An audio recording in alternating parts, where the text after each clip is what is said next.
Hello and welcome back to another Fabin show. I'm Jacob J. Books Corner, and today we are doing a 31 book wrap up for the month of May. April was by far my lowest reading month. It's probably like one of my lowest reading months I've had in a ridiculous long time. I think I read like 12 or 13 books this month. I read 31. I'm so excited. We are going to talk about them all. I'll tell you if I like them, if I didn't like them, if I'd recommend them. I'll also tell you briefly what they're about, so get prepared. I don't believe, if I'm going to be honest with you, I have a few 26 and 26 that will pop up at the end of the year in a wrap-up video, but outside of that, I don't really think there's any books in here that were video specific. I was just kind of reading to read. That's kind of fun. First things first, let's talk about Gunshot Residue, the complete edition. This is the book I published this year. This is the 3 novellas, which are sitting right there, the green, red, and blue. These 3 right here, combined into a single book, which is right here, which is purple. It's the same story. You're not missing anything. If you've read those, you've read this. However, there is an additional epilogue at the end that jumps a few years in time, and then also a what's coming next, as this is not the final book in this world, which I'm excited about. Has been announced for a little bit now. Essentially, this follows Alex DeMarcus. Alex believes that his marriage is having a little bit of a rough time, but he's not really sure why. And so he starts to suspect that his husband is cheating on him, and then he learns that DeMarcus is actually a spy, and he gets brought up into the complex webs of spy work. Essentially, my idea for this series was, what if Mr. and Mrs. Smith was gay? Yet I couldn't use that comp title for a long time. And so, yeah. And for Mr. and Mr. Smith, particularly if you know the third book is called Mr. and Mr. St. James, you can, a lot of the similarities show up in the end of that third book. There's one particular thing I've just been obsessed with since I was little. I was like, I'm going to write that in a book. And I did. And I loved it. Okay. That being said, let's go ahead and jump into the 31 books. There are 31 books, so we are going to move fast. I hope you understand. Starting with Cloud 9, this is what I started the month with. I gave this a 4. This is a YA sci-fi graphic novel following a boy who is called the Star Soldier, who has left his planet, went to Earth, meets a foster kid who is down on his luck. They end up in an unlikely relationship of friendship, of kindness, and running off to space together, which could lead to more. Very cute. Would recommend. Then I read 30 Love by Tom Vellner. This is probably my favorite book I read this month. I give this at 5 stars. It will probably be in my top 10 of the year if I'm not well, we'll see. We'll see how many 5 stars I get, but this is a high contender for top of the year. For 30 Love, I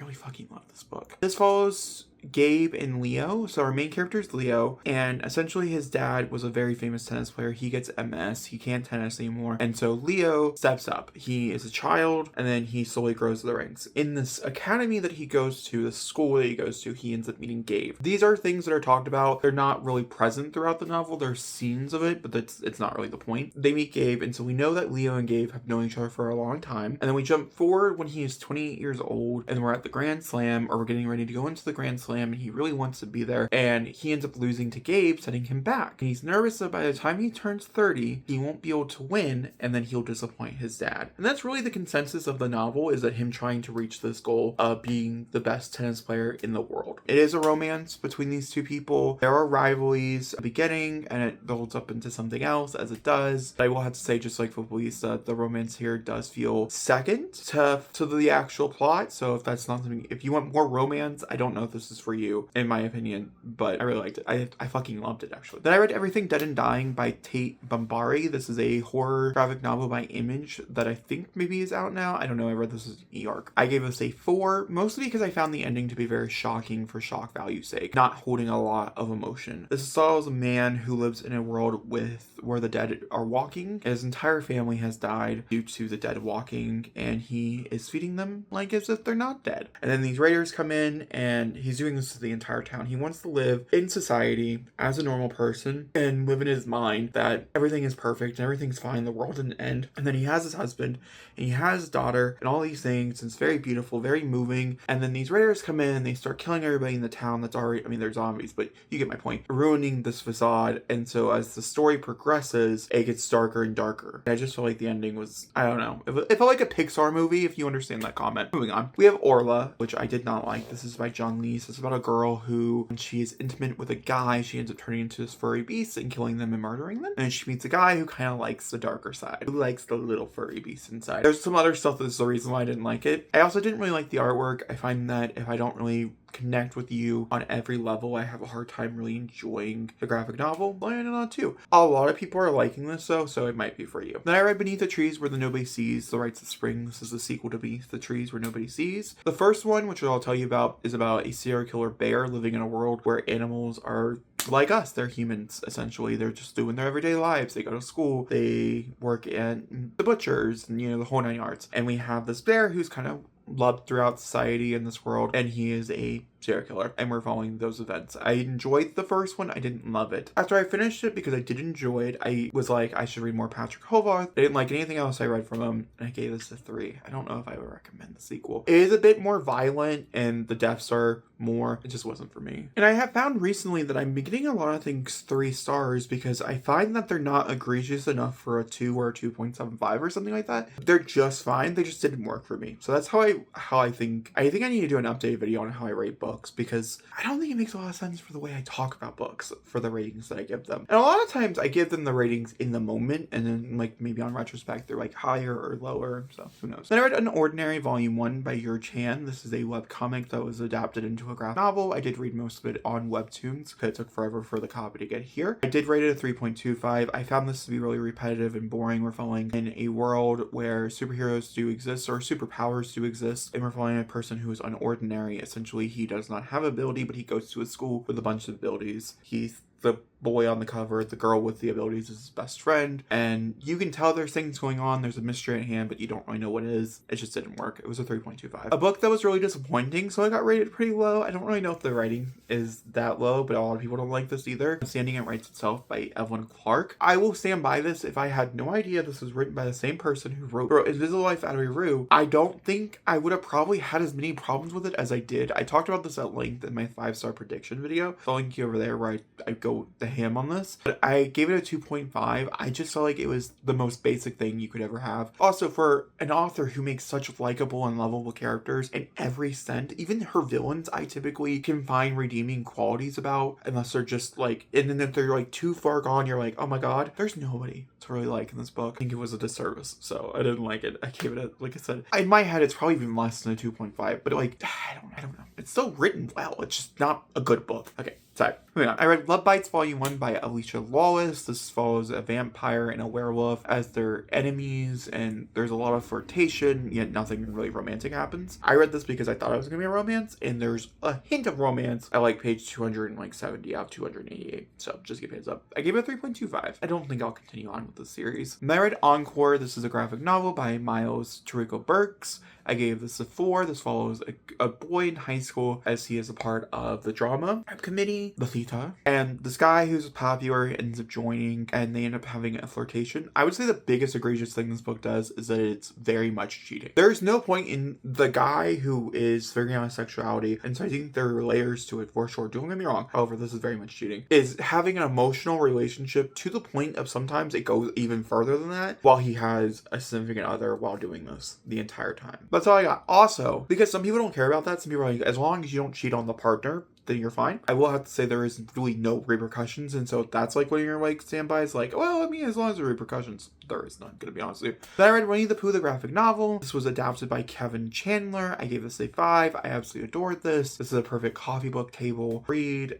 There's just something about it that's so sweet and so kind. Winnie the Pooh has such a magical feeling. It was written before. I don't know. There's just a lot to it. There's a lot of things to learn from it. I like it. I like the stories that they adapted. I can't remember if this is actually like the first book and these are just the stories in them, or if they picked them. It's been a long time since I read Winnie the Pooh. Pretty big fan. Then I read You with the Sad Eyes, a memoir by Christina Applegate. This is a 5-star read as well. Also one of my favorites of this. With this one is very sad. It's extremely emotional. We're following her from a very young age to where she is now. I think it ends after Dead to Me ends. Yeah, I was just blown away. I was blown away by the writing. I was blown away by, I think it was just so well done, so well handled. I will have to say it gets very graphic in its content, so do look at the triggers. Moving on to Rookie. This is Joshua Taylor Bassett's poetry memoir, because it's not all poetry and it's not all memoir. It's somewhere in between, but not like the good in between. I did give it a 4.5. I can't really tell you why I gave it a 4.5. I will tell you this much. If you're looking for the scandal, if you're looking for the tea, and this isn't the place to be. However, I do find some of the poetry to be quite good. I do like his music, so I'm not really shocked by that. How there are other elements I just did not work for me. That's all I can say on it. With Mobu's Diary, which is the next one by Kathy Lamb, I gave this a 4.25. If you think this cat looks cute, this book is for you. This looks like a kid drew everything, and it really worked for me for a lot of reasons. However, I will have to say that, like, that cat was disturbing as fuck. Like, oh my god, that's gonna haunt my dreams in the best way possible. I typically read calico books because I had a cat named Emmy who died a few years ago, and I typically like to read cat calico books because of that. This is about a cat who basically wants to help out until he gets a job at a cat cafe.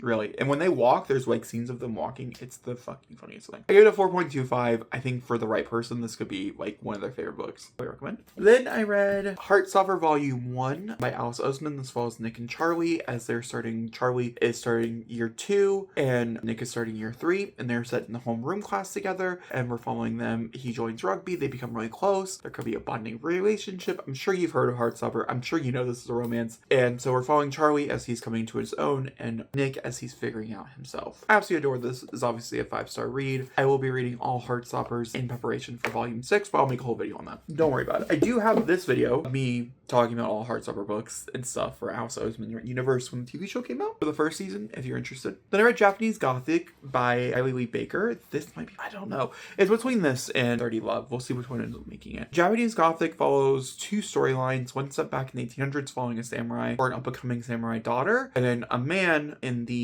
She's not young, by the way. She's like 20 something. I just feel like I should reiterate that.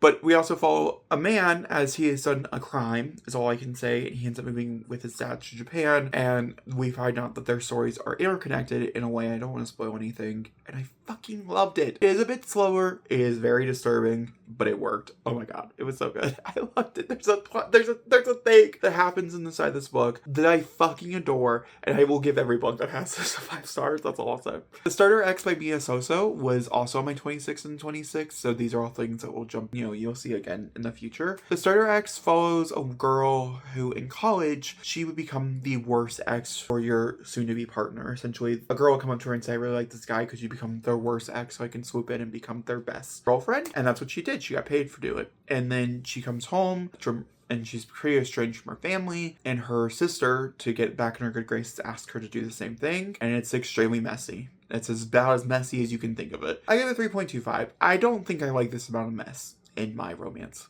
at least reading it. I think I would probably enjoy writing something like this, but not reading it.